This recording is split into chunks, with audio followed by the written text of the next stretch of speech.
Every state needs a brain injury association. The BIA to me is a beacon in a dark room for an awful lot of people.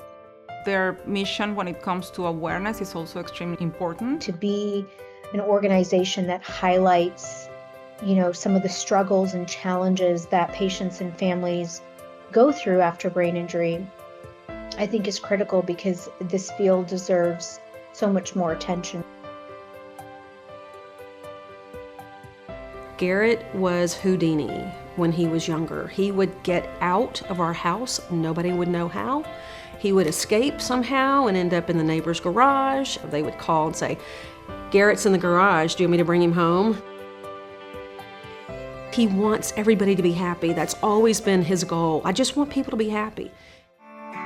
You got a friend in me. You got a friend in me. You got troubles, I got them too. There isn't anything I wouldn't do for you. You can stick together and see it through, 'cause you got a friend in me. And his primary way of communicating is through memes. We have his phone that he had on him the day he had the accident, and it's just full of memes. One of the worst days of my life. It was a Sunday, and I remember it clearly, and I remember where I was standing when I got a phone call. I remember everything about that morning. Garrett and his girlfriend were at a barbecue, and he was on his motorcycle, and she was in her car.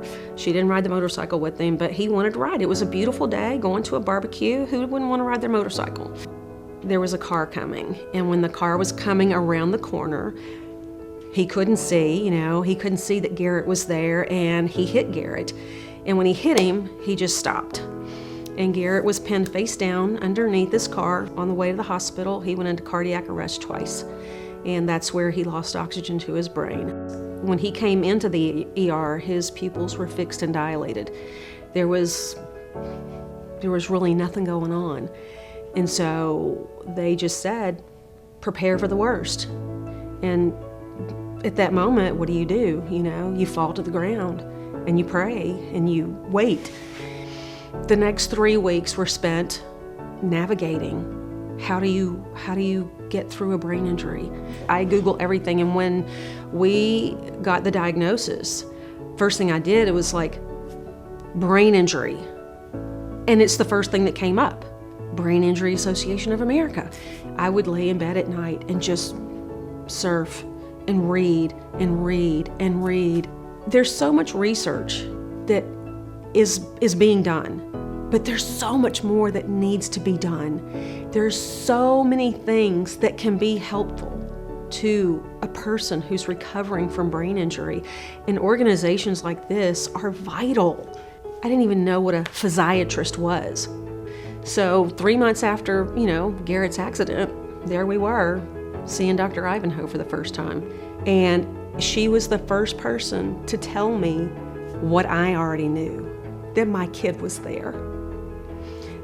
And I will never forget that day. To this moment, I will never forget it. And to have a doctor like her that's on the same page, and she does it with such grace, and I'm so grateful and I'm so thankful for her.